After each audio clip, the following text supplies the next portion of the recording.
What's up, everybody? What's going on, you guys? It has been a little bit here. It has been a little bit as I jump back on for the first time in almost 2 weeks. Just want to say, first of all, thank you guys so much for supporting me during this little break that I took here. It's great to be back. It is great to be back and got some exciting announcements. Nothing major, I guess, but it's more in relation to the trade deadline. I will be doing a live stream on the trade deadline this Friday at 11 a.m. or so with some special guests. So, confirmed so far is my buddy from Sportsnet, your Hockey Night in Canada host, Kyle Bukauskas, who joins me pretty much every trade deadline. This will be his third year in a row joining me on either Habs Tonight or on this channel. I've also got, excuse me, I've also got Mark Dumont joining me, and possibly, don't tell Kyle, Eric Engels, also from Sportsnet. So he hasn't confirmed. He's going to let me know on Friday morning, just, with all the craziness going on trade deadline day, we're going to try to get those guys on sort of one after the other. Eric and Kyle may be joining us together. That's the idea. Don't tell Kyle. It's kind of a surprise. So please don't tell him. I'd appreciate it if you didn't. So that's just a little bit of an announcement. Shane Gaumont actually will be helping me co-host. Shane of the Sick podcast with Tony Marinaro will be joining me Friday morning for a little bit of a live trade deadline special before the deadline at 3 o'clock. We'll see if we have a deal or two to talk about with the Canadiens. We'll see who calls Kent Hughes and makes an offer, man. It's a first rounder for David Savard. You got to know that by now. So we'll see what happens. We'll see who else might come into play. Tanner Pearson, is Jonathan Kovacevic going to be available? Is somebody going to make a play for UL Armia? Jordan Harris?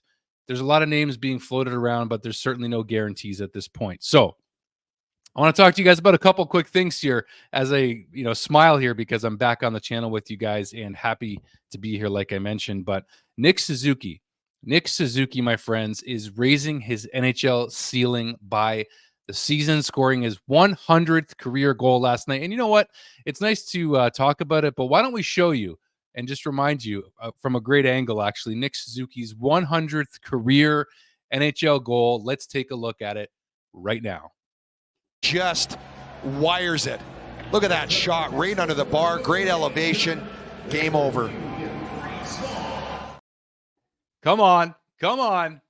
Nick Suzuki waving to the Nashville Predators fans as the Canadiens come back.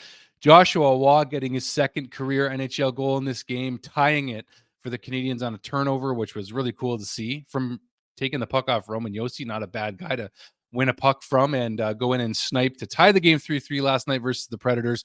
And then Nick Suzuki doing his thing. I mention this story all the time, and I often point to this picture of Nick Suzuki and myself, where really my career sort of on a part-time basis began pursuing this whole, Montreal Canadiens coverage thing on my own. And Nick Suzuki was a part of that. And I got to say that, it was a moment that here he is last night with his 100th career NHL goal, puck. And another cool stat, just so you have it here, 13 goals in 15 games for Nick Suzuki. Only Austin Matthews has scored more goals in their last 15 NHL games than Nick Suzuki. Only Austin Matthews.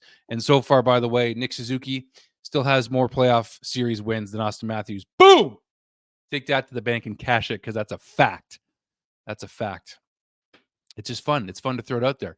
But you know what? I only threw it out there because some people still saying that Nick Suzuki is a great third-line center. Well, say what you want about him. He just continues to prove the Canadiens right, and Marc Bergevin for that trade for Max Pacioretty years ago. What a trade. Probably at the very top of Bergevin's list. Anyways, what else do we want to talk about? Well, I wanted to mention Nick Suzuki again, just because, like I mentioned, his NHL ceiling is continuing to be raised by the season. And I mentioned the picture in the interview and all that stuff. But the fact is, just not even knowing when Nick Suzuki and I first met, and I didn't know how special of a player he was going to be. But at the same time, honestly, there was a gut feeling inside me that was like, man, this is a special player. Like I just had this nervous excitement about meeting Nick Suzuki when I talked to him for the first time.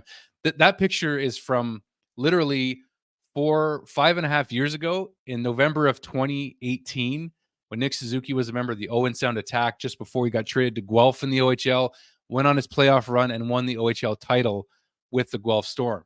But I just got to say, the Nick Suzuki, man, I did not know how special he was going to be, but I just got a sense when I first met him. And that picture really is a picture of the beginning of the real beginning of the pursuit of my career to cover the Montreal Canadiens before I even started doing stuff on YouTube here. Honestly, that interview, the full interview, is up on this channel. Some of you guys know that. I've mentioned it a million times, but every time Nick Suzuki does something special and continues to show his growth, the fact that he's captain, I got his jersey on today, El Capitan. He's a special player, man. And I just wanted to talk about him today briefly. So there it is. All right. So the other topic I want to mention here, because, some fans are still getting upset every time the Canadiens win a game, which is weird because, we want a better top 10 pick. Ideally, it's going to be top 10. Most likely it will be. The Canadiens are going to finish, at the bottom of the standings once again in the NHL this year. And, currently the Canadiens sit at about 25th or so. I'm actually going to pull up that stat right now because for some reason, Sportsnet just doesn't want to have the correct statistics available to me for the overall standings in the NHL. I don't know why. But in the league standings as of right now, the Canadiens sit at 26th, actually, and the Arizona Coyotes are only 3 points behind them. Columbus is sitting at 52 points. So very likely the Canadiens are going to finish 26th or 27th and probably select somewhere between, I would say, 6 and 10 in the first round this year.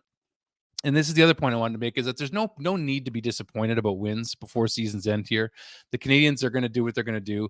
The fact that Nick Suzuki, Cole Caulfield, and Juraj Slafkovsky are still sticking together and putting up points and showing some progress in the development of all of their games, and on the defensive side too, with guys like Caden Gooley, Arbor Jacki has really taken a step forward with the Canadiens. So to me, there's no real major need to be disappointed, because the fact is we can't control it anyway. So the fact that the Canadiens are going to be getting a few wins, in addition to hopefully not winning too much to the point where they can still get a good top 10 pick, that's the goal here. But another point I wanted to bring up here was that the Habs 2024 first round pick may not affect the rebuild greatly. What does that mean? Well, the player that we get, we still could take a defenseman. We could.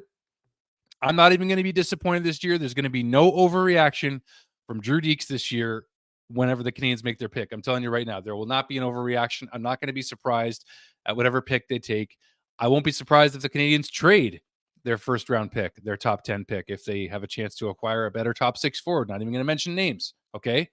But I'm just going to say I won't be surprised either way. I'm not going to overreact regardless of what the Canadiens do. I just don't know that, this is basically the last season where the Canadiens fans, me specifically saying this, I don't want to even see anything close to them being near the bottom of the standing next year, although they still could be, but they won't be as bad as they've been these past 3 seasons in this rebuild. So this is the last season where we really want to see the Canadiens draft high in the top 10, because we want to see progress. We want to see them progress forward in the standings and get closer to getting back in the playoffs, which I believe they'll do in 2026, unless they make some major moves this season and all of a sudden propel the rebuild even faster and make the playoffs next year in 2025. I don't know, but I don't expect it. I expect it hopefully in 2026. So I don't think that this year's first round pick, they have 2 of them, but I don't think the first of the first round picks is going to be a game changer for the rebuild here. That's why I had that graphic up, because I just don't think one player is going to decide the culmination of the rebuild here in this year's draft. However, I do believe that this year's draft will be a big part, potentially with trades involved, into propelling the rebuild forward, no matter if we take a player in the first round, or if we take 1 or 2 players in the first round, or if we decide to trade these picks. So that's where I'm at basically with that. So like I mentioned, guys, Friday morning around 11 a.m., Kyle Bukauskas, Mark Dumont, possibly Eric Engels joining me with Shane Gaumont, hosting a live trade deadline special here on the channel. Please join us.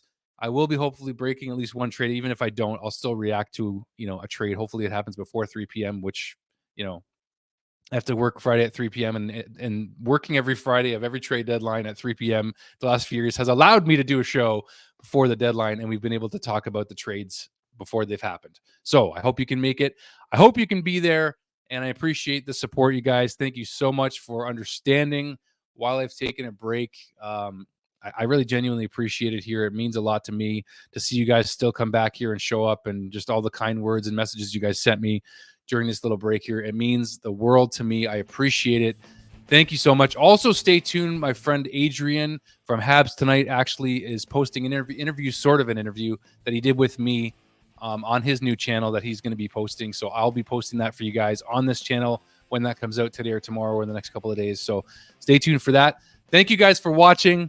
Appreciate the support as always. If you haven't already, smash that like button on this video today and hit subscribe if you haven't already to support this channel. If you haven't, I appreciate it. Thank you all. We'll see you Friday live, you guys, for a trade deadline special live show with me. And I can't wait to see you guys there. Thanks so much, you guys. Appreciate it. Good to be back. Good to be back. Thank you.